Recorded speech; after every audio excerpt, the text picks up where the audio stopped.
Hello, എത്രയാ കണ്ണേട്ടാ? ഇനി 4-5 kilometre കൂടെ ഉണ്ട്. എളുപ്പ റൂട്ടിലാ വരുന്നേ.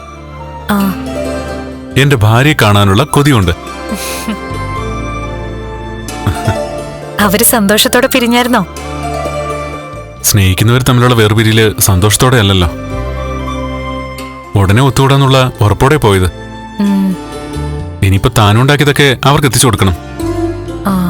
എന്തായി അവിടെ പരിപാടികളൊക്കെ? ഇവിടെ എല്ലാം കഴിഞ്ഞു. ഉണ്ടാക്കിയതൊക്കെ ഇപ്പൊ ടിന്നിലാക്കിക്കൊണ്ടിരിക്കുക. ശരിയടോ, ഞാൻ താഴ്ത്തി. ഓക്കെ, ശരി കണ്ണേട്ടാ.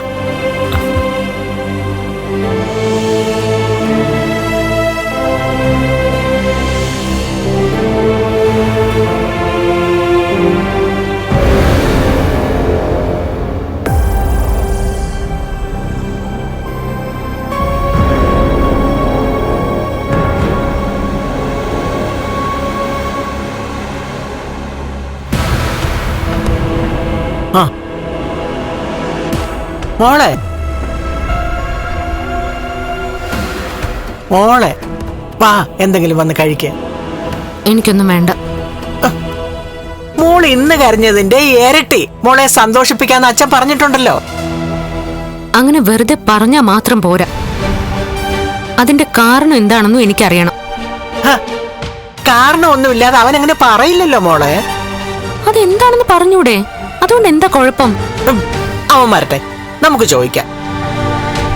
അവനും ഉണ്ണിയുടെ അമ്മാവനും കൂടെ എന്തോ പ്ലാൻ ചെയ്തിട്ടുണ്ട് മോളെ. ഇനി ഞാൻ ആ കമലേശ്വരൻ തറവാട്ടിൽ കാല് കുത്തണമെങ്കിൽ അതാ ലക്ഷ്മിയുടെ കരച്ചില് കണ്ടുകൊണ്ടാവണം. പക്ഷേ വലിയ മണ്ടത്തരവാ മോള് കാണിക്കുന്നേ. കണ്ണന്റെ കുറവുണ്ടല്ലോ, അതിനി ആര് വിചാരിച്ചാലും മാറ്റാൻ പറ്റത്തില്ല. ഒരു കണക്കിന് ആലോചിച്ച 3 നേരവും ഭക്ഷണം കൊടുക്കുന്ന ഒരുത്തനെ കെട്ടിയാലും കണ്ണനെ പോലെ ഒരുത്തനെ കെട്ടാൻ ഒരു പെണ്ണും ആഗ്രഹിക്കത്തില്ല. അങ്ങനെ പറഞ്ഞ് മുത്തശ്ശി എന്നെ ആശ്വസിപ്പിക്കാൻ നോക്കണ്ട. ആ വീട്ടിൽ ആര് വന്നാലും ഉണ്ണേട്ടന് ആരും ഒരു വിലയും കൊടുക്കുന്നില്ല. എല്ലാവർക്കും അയാളോടാ ഇഷ്ടവും ബഹുമാനവും ഒക്കെ. പുറത്തോട്ട് ഇറങ്ങിയാലും അത് തന്നെയാ സ്ഥിതി. സത്യം പറയാലോ മുത്തശ്ശി, ഉണ്ണേട്ടന് നല്ല കാശും പത്രാസും ഉള്ള ഫ്രണ്ട്സ് പോലും ഇല്ല. കമലേശ്വരൻ ഗ്രൂപ്പ് ഓഫ് കമ്പനീസിലെ വെറും ഒരു ജോലിക്കാരൻ മാത്രം ഉണ്ണേട്ടൻ. ചില നേരത്തെ എനിക്ക് അങ്ങനെയാ തോന്നുന്നത്.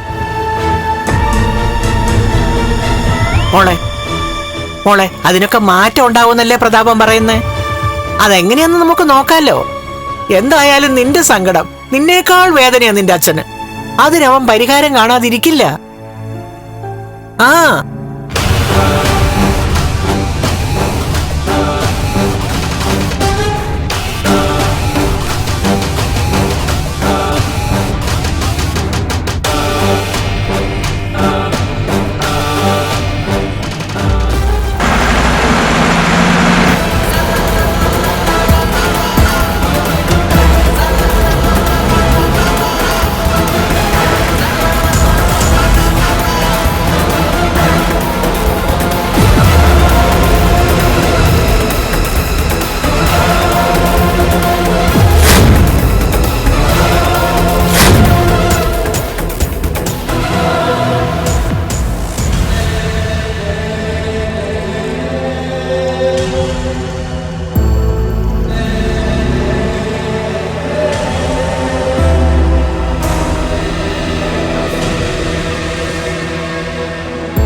എന്താ പ്രതാപ?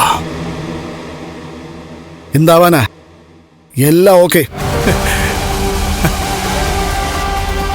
ഫ്ലവേഴ്സ് സ്മാർട്ട് ഷോ ശനി ഞായർ ദിവസങ്ങളിൽ രാത്രി 9:30 ഫ്ലവേഴ്സിൽ.